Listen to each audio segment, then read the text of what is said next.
आज सकाळ आपण सबुठ बड़ खबर महिला आसला नुआ योजना। सरकार आनिछंती महिला आउ एक लाभजनकारी योजना जो महिला माने एथिरे लाभवान हेबाकू जाउछंती। केवल महिला माने ही एही योजना पई आवेदन करि परिबे। तेबे आसंतु देखिबा कोन रहिछि संपूर्ण खबर। वीडियो को लाइक करंतु आउ चैनल सहित जोड़ी रहबा पई चैनल को सब्सक्राइब करी पाखर आस्थवा बेल आइकन क्लिक करी ऑल सिलेक्ट करनियंतु। केवल महिला माने ही एही योजना पई आवेदन करि परिबे। आर्थिक पछुआ वर्गर महिला माने एथिपई योग्य। 20 रु 39 वर्षर महिला माने एही योजना रे आवेदन करि परिबे। आवेदनकारी भारतीय नागरिक होइथिबा जरूरी। एही योजना अंतर्गत मासिक सेमानकु 2500 टंका सरकारक तरफरु प्रदान करा जिवो। एने उभय ऑफलाइन एवं ऑनलाइन मोड रे महिला माने आवेदन करि परिबे।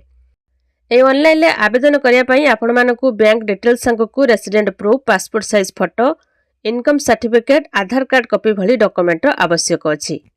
ए योजनार नाम होछि महिला समृद्धि योजना।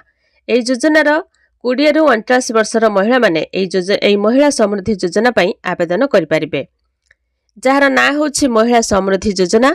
शिक्षा ग्रहण करने को चाहूथिबा महिला माने मध्य एथिरे आवेदन करि परिबे। महिला को सशक्त करिबा एवं आत्मनिर्भरशील करिबा पई सरकार ए योजना आनिछंती। जेउथिरे महिला मानकु प्रति मासरे 2500 टंका मिलिबो। एहा साहाय्य सेमाने घरे बसी टंका रोजगार करिबा सो निजर लघु व्यवसाय आरंभ करि परिबे। जहार ना होछि महिला समृद्धि योजना। तेबे जेउ महिला मानकर 20 रु 39 वर्ष सेही महिला माने एही महिला समृद्धि योजना पई आवेदन करि परिबे। आवेदनकारी भारतीय नागरिक होइथिबा जरूरी। एही योजना अंतर्गत मासिक योग्य महिला को 2500 टंका सरकारक तरफरु प्रदान करा जिवो। डायरेक्ट बेनिफिट ट्रांसफर डिबिट जरिया रे महिला को अकाउंट को ए सीधा टंका पठा जिवो। एने उभय ऑफलाइन और ऑनलाइन मोड रे महिला माने आवेदन करि परिबे। आउ सेपटे महिला स्वयं सहायक गोष्ठी मानक पई बिना सुधरे 10 लाख टंका पर्यंत ऋण देबे सरकार। एही पदक्षेप राज्य रे महिला उद्योगी और लक्षपति दीदी सृष्टि करिबारे सहायक हेबो। एहा सहित महिला भागीदार जरिया रे राज्यर ग्रामांचल और सहरांचल अर्थनीति सुदृढ़ हेबो।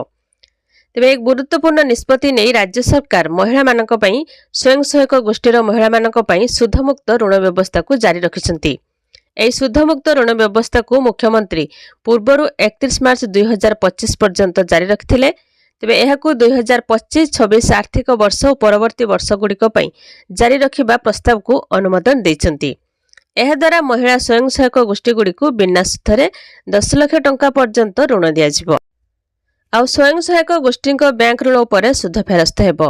10 लाख टंका पर्यंत बैंक ऋण उपरे सुध फेरस्त हेबो।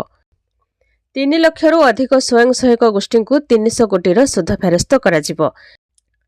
राज्य रे स्वयं सहायक गोष्ठी माने जेपरि जीविका अर्जन रे अधिक सहायता पाइबे एवं अधिक पुंजी विनियोग करी निज उद्योग को आगकु बढ़ेबे सेथिपई सेमानकर सुध छाड़ व्यवस्था करा जायछि। एही स्वयं सहायक गोष्ठी मानकर 10 लाख टंका पर्यंत बैंक ऋण उपरे राज्य सरकार सुध फेरस्त व्यवस्था करछंती। तो या थिला आज सकाळ रे आपण मान पई दुईटी छोट इन्फॉर्मेशन। वीडियो को लाइक करंतु आउ चैनल सहित जोड़ी रहबा पई चैनल को सब्सक्राइब करिकि रखिथांतु।